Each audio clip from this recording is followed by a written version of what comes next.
We usually see a lot of fireflies lighting up the sky this time of year, but they haven't been glowing much in the Chattanooga area. Well, insect experts say the weather is mainly to blame, but there could be other reasons for overall declines across the country. Channel 3 meteorologist Nick Austin tells us why. Fireflies are one of few insects that we appreciate and that capture our attention, but they're getting a late start this year in the Chattanooga area.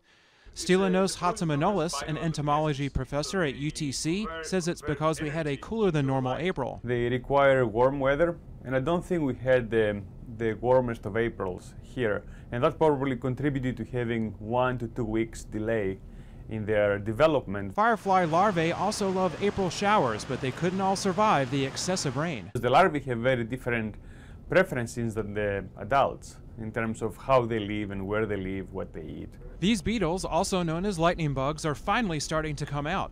These are a couple that Hatzimanolis captured in his backyard. Weather isn't the only thing that determines whether you'll see a lot of fireflies. Some scientists believe that deforestation and urban expansion may lead to decreases in firefly populations. Fireflies thrive in the woods, especially in leaves and logs on the ground.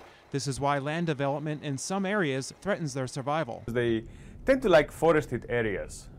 They don't do very well in just your typical grass and, lawn area. You've probably seen fewer fireflies near growing cities or anywhere else that has a lot of artificial light. This can confuse the fireflies, interrupting the use of their natural lights. They rely on the light signals to communicate between male and female and find mates. So if there's a lot of light pollution around them, then it's harder for them to find their mate. There's still a lot more research to do, but Hatzimanolis wants to make sure the lights of the fireflies don't burn out in the future. Not only are they beautiful, but their numbers can also tell us a lot about what's going on around us. They are also have very similar habits with a lot of other insects, so we can use fireflies as sort of a indicator species for the overall ecosystem health. Okay, a few easy things you can do that might help.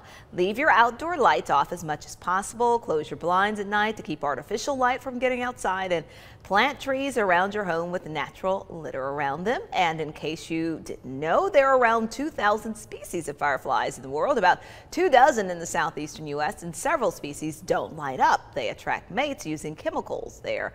Also, the lifespan of a firefly is about 2 months.